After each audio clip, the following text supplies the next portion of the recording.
Cette chronique équipement vous est présentée par le Trio Hockey, Sport Rousseau, Hockey Expert et l'entrepôt du hockey. Bienvenue encore cette semaine à cette capsule sur l'équipement. Bonjour Éric. Salut Danny. Des casques de hockey, moi, ça m'interpelle beaucoup maintenant. Tu sais, avant, le casque, là, il fallait que ce soit le plus léger possible, le moins chaud possible. Ouais. Puis on n'était pas très préoccupé par la sécurité. Avec les années, mais il y a le protecteur facial qui a pris de l'ampleur en termes d'importance pour les parents comme pour le consommateur. Et aussi avec les commotions, les chutes, etc. Beaucoup d'améliorations sur le plan technologique. Qu'est-ce que tu as à nous présenter aujourd'hui? Puis comme tu disais, Danny, c'est vraiment la pièce d'équipement qui, selon moi, selon les experts, la plus importante. Puis des fois, on va dépenser sur un bâton, une paire de patins, puis on arrive au casque, hein, mais c'est la tête. Sans ta tête, tu peux pas jouer au hockey. Donc, investir dans un... J'ai vu des joueurs qui n'ont pas de très bonnes démonstrations de ça, mais bon, on passe là-dessus. donc, investir dans un bon casque et le bon ajustement pour toi, c'est probablement la priorité numéro 1. Oui, puis les parents, tu sais, on est vraiment concernés. Lorsqu'on arrive au magasin, on veut s'assurer qu'on achète une pièce d'équipement qui va être conforme, puis surtout qui va donner une sécurité optimale. Oh, exact. Donc, dans ce cas-ci, on a le Tacx 910, qui est le dernier, le petit nouveau de la famille CCM. Okay. Celui-ci vient avec une grille. Donc, en magasin, tu as le choix.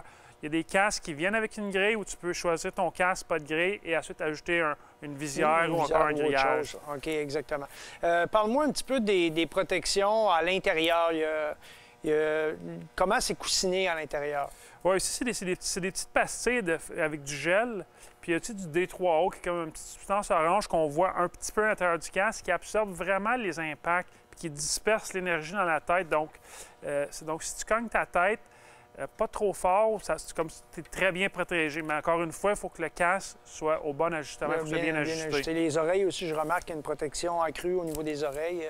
Oui, exact. C'est important de garder la protection sur tes oreilles. On voit les joueurs internationaux qui les enlèvent. C'est des professionnels, mais Sidney Crosby, Evgeny Malkin, eux, ils portent là, encore leur protège-oreille. Parfait. Puis le deuxième que tu nous proposes, c'est un peu le même dessin, même design, même profil. Ça se ressemble beaucoup. Oui, ça c'est un petit peu un casque un petit peu plus classique. C'est la famille React qui est très populaire. C'est le React 95, très léger. Pour les budgets un petit peu plus bas, ça fait vraiment un travail exceptionnel. Il rappelle un petit peu le poids et le test du miroir d'un casque Bauer d'il y a 20 ans, mais avec la protection d'aujourd'hui. Okay. Le dernier que tu nous proposes, lui, est un peu différent parce que True, ils ont eux autres, c'est le monocoque. Ils travaillent sur les patins, c'est mouler une pièce. Là, c'est la même chose dans le casque. Là, j'imagine qu'on ne va pas mouler le casque. Là. Non, exact. Le casque n'est pas moulable. Par contre, comme tu dis, il est monocoque, donc une pièce.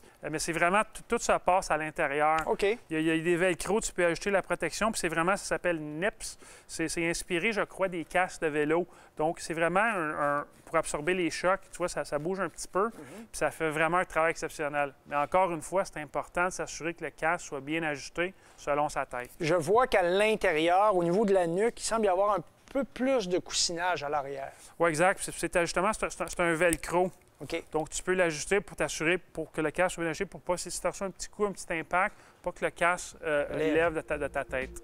Merci pour ces précieux conseils. Puis la semaine prochaine, j'aimerais ça que tu me parles de jambière. Pas de problème.